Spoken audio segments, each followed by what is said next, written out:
Hello, good day mga madiscarding mommy. May papakita lamang po ako sa inyo. Bali, ito po yung isa naming negosyo na kung matawag ko po ay one-stop shop. Kasi bakery,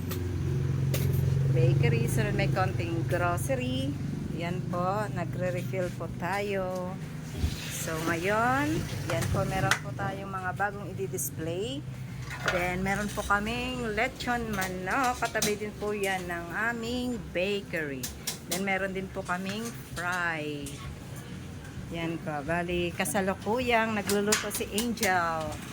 Angel Jemsan. So, yan po yung aming magandang Angel. So, bali yung pwesto po namin, malapit po sa kalsada. Katabi po kami ng highway. Dito po yun sa Batobalani, Paracali. Yan po, kung atin pong makita dito po sa labas, yan po yung aming pwesto. Yan po. May dumaan lang, kaya medyo gumilid lang po muna tayo. So yun po, sinasabi ko mga madiscarding mommy, yung isa po sa aking business ay matatawag ko pong one-stop shop. Kasi yan, may lechon manok. Yan po. Lechon manok, sunod meron po kaming fried chicken, then donut, paubos na po, at yung aming bakery. Yan po, yan. Yan po, kumakaway po yung aking mga bantay. So, mga madiscarding mommy, sabi ko nga po, nasa atin pong pag-isip kung paano po tayo kumita at magkaroon po ng hanap buhay sa araw-araw.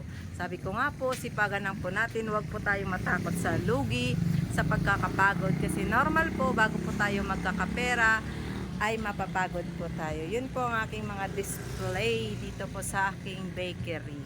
Dito po yan sa Paracali. Yan po mga madiscarding mommy. Yan. So siguro po yan lang po muna ng aking pwedeng ma-share ngayong araw mga madiscarding mommy. Hanggang sa muli. Bye. Ito po yung madiscarding mommy na nagsasabi, love, love, love, God bless, and thank you sa lahat ng aking mga supporters. Thank you. Bye.